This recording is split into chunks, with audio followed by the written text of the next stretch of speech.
Years ago, when I was working with a nonprofit charity in a development project in Central Asia, I had to ask the local purchaser to clarify some receipts that he was handing in.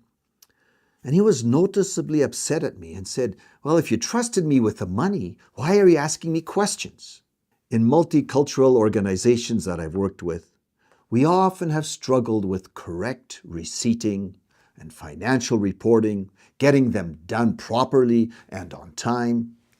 So how do we handle financial matters with us coming from such different cultures and hence different expectations?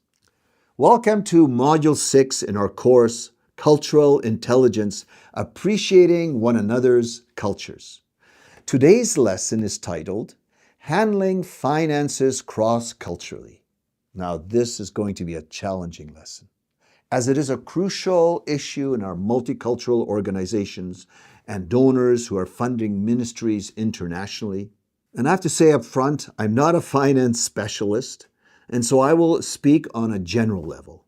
And the material I share is broad-based, not directed to a specific denomination or to any specific not-for-profit organization and their practices.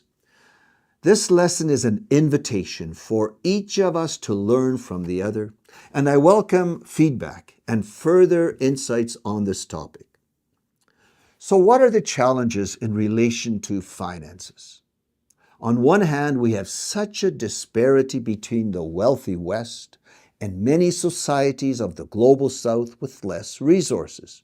And then we have such cultural differences in how we handle relationships, specifically in the context of financial matters. David Marantz, in his book, African Friends and Money Matters, compares African and Western economies and says that basic to the African society is the distribution of economic resources so that all persons have their minimum needs met, or at least that they may survive.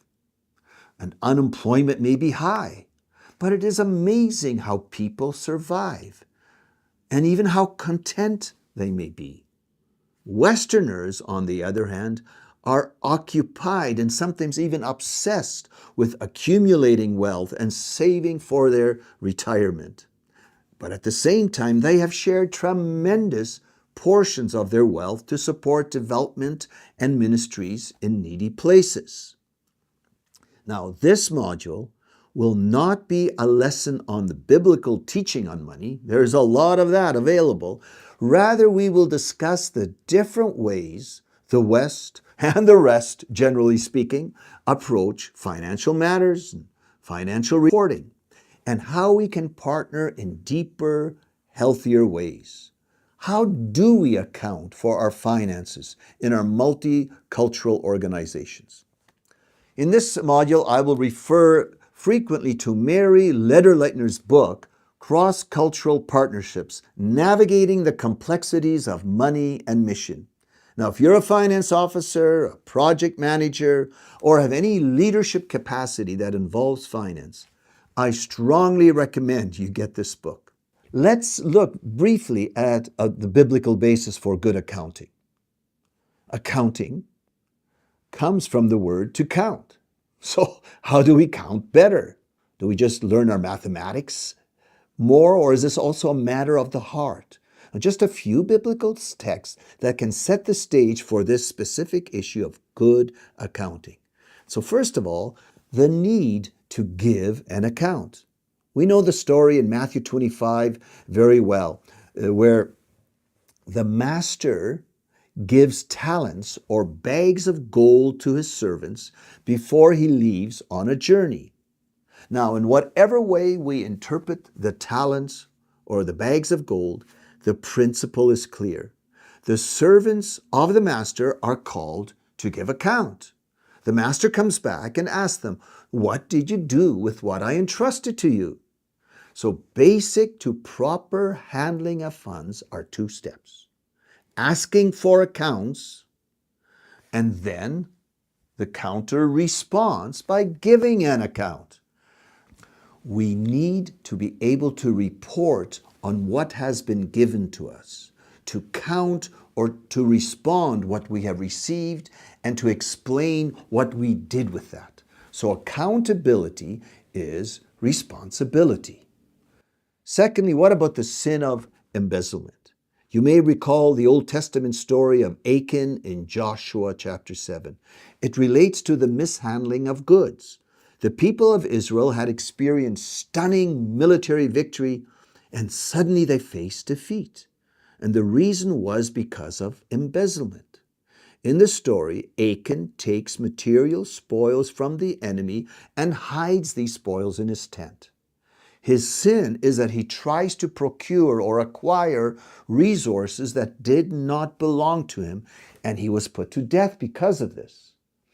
When we pocket for ourselves funds that are meant for God's kingdom, we cause God's anger and hurt the entire Christian community. And then there's the area of dishonest accounting. Consider the tragic story of Ananias and Sapphira in Acts chapter 5. The new first-generation church was thriving. People were sharing with each other. Now, these two believers, husband and wife, also participated in the sharing, but they were dishonest about how much money they gave to the needy and how much they kept for themselves. They made a show of generosity and deceived others about how generous they were. This angered God because it was false virtue. When we try to show off our virtue, or if we fabricate or manipulate receipts, very possible in our 21st century, I wonder, do we anger God? We need transparency in giving from the side of the donors as well as from the side of the recipients. Now, what about paying your taxes or your dues? Jesus tells the story of taxes in Matthew chapter 17. In this strange story, Jesus asks his disciple Peter to pay the necessary temple tax in order not to offend the officials.